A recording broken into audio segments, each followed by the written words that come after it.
Bismillahirrahmanirrahim. Assalamualaikum warahmatullahi wabarakatuh dan salam pengangkap.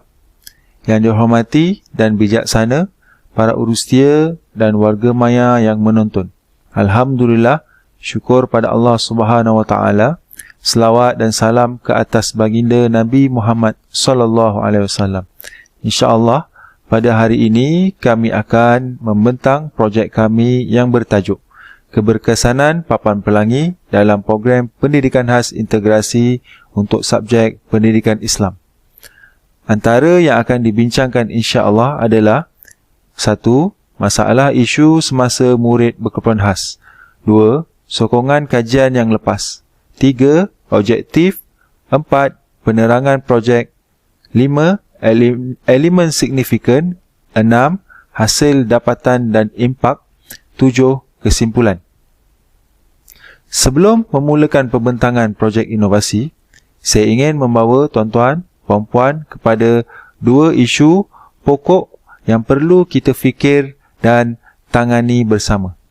Pertama, data menunjukkan di Malaysia daripada tahun 2016 sehingga tahun 2020, jumlah murid berkeperluan khas seramai 93,951 orang murid. Daripada jumlah itu, seramai 74,447 orang murid adalah murid PPKI atau dikenali Program Pendidikan Khas Integrasi yang terdiri daripada ADHD, autism, kurang upaya intelektual, lembam, sindrom Down dan disleksia. Yang mana secara amnya masalah murid PPKI yang dihadapi di seluruh Malaysia lebih kurang sama, iaitu fokus ketika belajar dan masalah mengingat dalam jangka masa yang lama. Kedua, untuk lebih khusus, saya kongsikan data PPKI SK Taman Tun Aminah dari tahun 2018 dan 2019 untuk subjek pendidikan Islam. Kita dapat lihat secara keseluruhannya data murid dalam bacaan Iqra' hanya pada tahap 3 dan ada juga pada tahap 1 dan 2, iaitu memerlukan bimbingan guru. Masalah utama yang dihadapi oleh murid PPKI SK Taman Tun Aminah adalah memberi mereka confuse dan keliru dengan huruf hijaiyah yang sama bentuk tetapi berbeza sebutannya. Mari kita tengok video ini.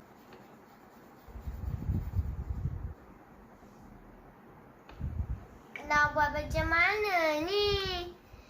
Izoi tak tahulah. Titik atas ke titik bawah? Titik 1 ke titik 2 ke? Atau titik 3? Izoi terkirulah. Nak buat macam mana ni? Tuan-tuan dan puan-puan, projek inovasi Papan Pelangi ini juga mengambil kira kajian-kajian yang lepas. Sebagai contoh, kajian Kulub Saad dan Ahmad tahun 2000 menyatakan 70% faktor yang membezakan sesebuah kelas ialah apabila setiap murid mempunyai perbezaan dari segi psikologi dan keupayaan intelektual dan tingkah laku. Manakala Thorndike pula berpandangan guru perlu membuat pentaksiran dalam bilik darjah dan penilaian bagi setiap murid bagi memastikan murid sedia dan boleh menerima pelajaran. Beliau juga mencadangkan kaedah warna-warni bagi mempengaruhi pelajar. Setelah mengenal pasti masalah yang dihadapi dan merujuk kajian yang lepas, seterusnya kami membuat intervensi dengan menghasilkan papan pelangi. Jom kita lihat objektif projek ini. Pertama, bahannya mudah dan murah. Kedua, alat bantu mengajar yang boleh membantu menangani masalah pelajar yang keliru, khususnya dalam huruf jawi yang seakan sama bentuknya. Yang ketiga, meningkatkan minat dan fokus murid dalam belajar. Penerangan projek. Kami bermula dengan lakaran gambaran projek kami terlebih dahulu. Seterusnya, komponen-komponen yang terdapat pada papan pelangi seperti acrylic size A4 sebagai base, bateri 3.7 volt sebagai penyimpan kuasa, charger modular pula untuk mengecas bateri, DC converter, LED lampu untuk menarik minat perhatian murid, switch pentometer yang boleh melaras kecerahan lampu. Untuk proses pembinaan litar pula, papan pelangi disolder dengan rapi dan kemas supaya tidak tertanggal antara wayar-wayar penyambung. Bagi elemen signifikan pula, papan pelangi dapat menyelesaikan kesulitan masalah pelajar PPKI dengan mereka boleh membuat pengulangan sebutan, penulisan yang mudah dipadam, dan yang ketiga, lampu yang menarik minat perhatian pelajar semasa melakukan PDP sehingga akhir. Jom kita tengok video ini. Dengan papan pelangi ni senang je. Izzul tak tidur lagi. Tengok ni. Ba, ta, sa. Hebat kan? Dengan papan pelangi ni memang terbaik.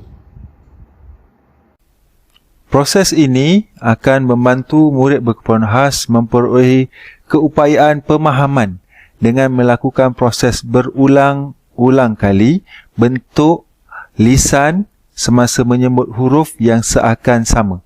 Dengan latih tubi yang bersistem, ini dapatlah membantu murid berkeperluan khas untuk membezakan pengetahuan yang lama dan huruf yang baru dipelajari berorientasikan imagian dan visual.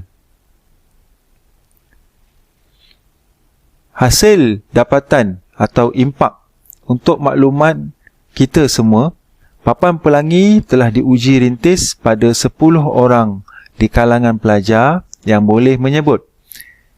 Lingkungan pelajar yang berusia 13 hingga 14 tahun, pelajar dipantau melalui penilaian borang penilaian bilik darjah yang berfokus pada pemahaman selepas belajar dan keberkesanan produk yang dilakukan pada subjek pendidikan Islam.